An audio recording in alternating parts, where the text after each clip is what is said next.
You may or may not know the second most important bell in our nation's history is located right here on Union Common in Marlboro.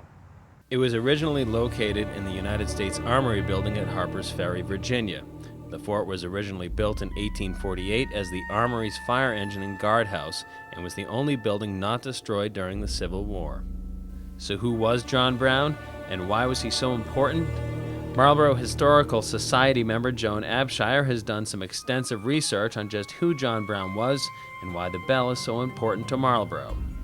The bell is a symbol.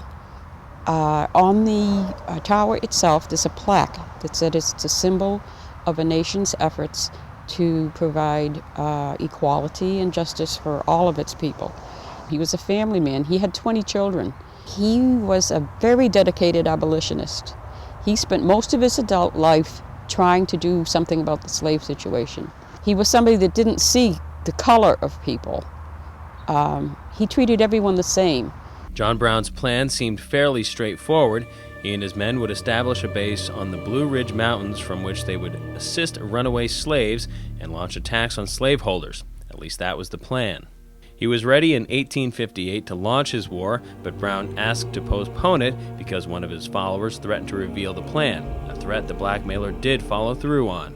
Brown decided to seize the federal arsenal at Harpers Ferry rather than stage guerrilla warfare from the mountains. Attacking the arsenal was in effect attacking the federal government, and many warned him of the dangers. He was very friendly with Frederick Douglass, and he consulted with him a lot of times before he did anything.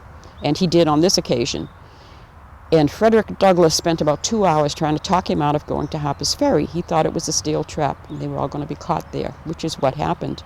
John Brown captured the fort in 1859. He had hoped that his actions would encourage the slaves to join in his rebellion, thus enabling him to form an emancipation army.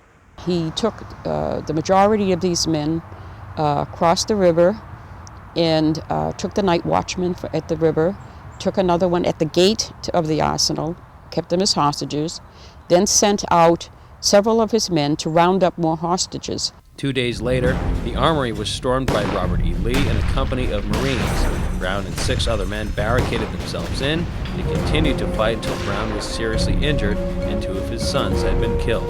The fort is important because that's where John Brown made his last stand. He was holed up in there with his men and his hostages when the Marines stormed the building and took it over.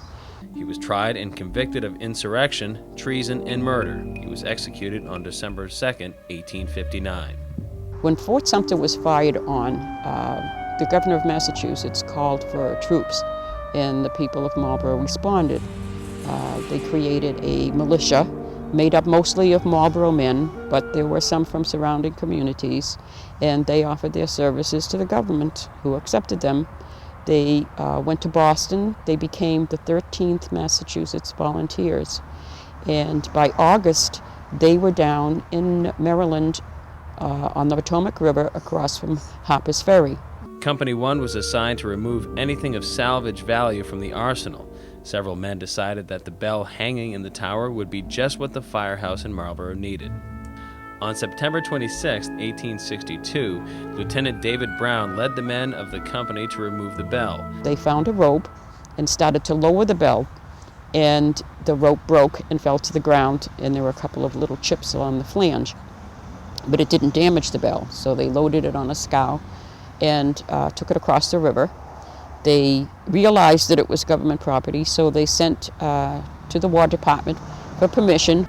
The War Department gave them permission to keep the bell, but they found, to their disappointment, that their lack of funds and restrictions on railroad transportation would prevent them from shipping it to Marlboro at that time. The only people that really know about the bell are the people in Marlboro and the people in Harpers Ferry.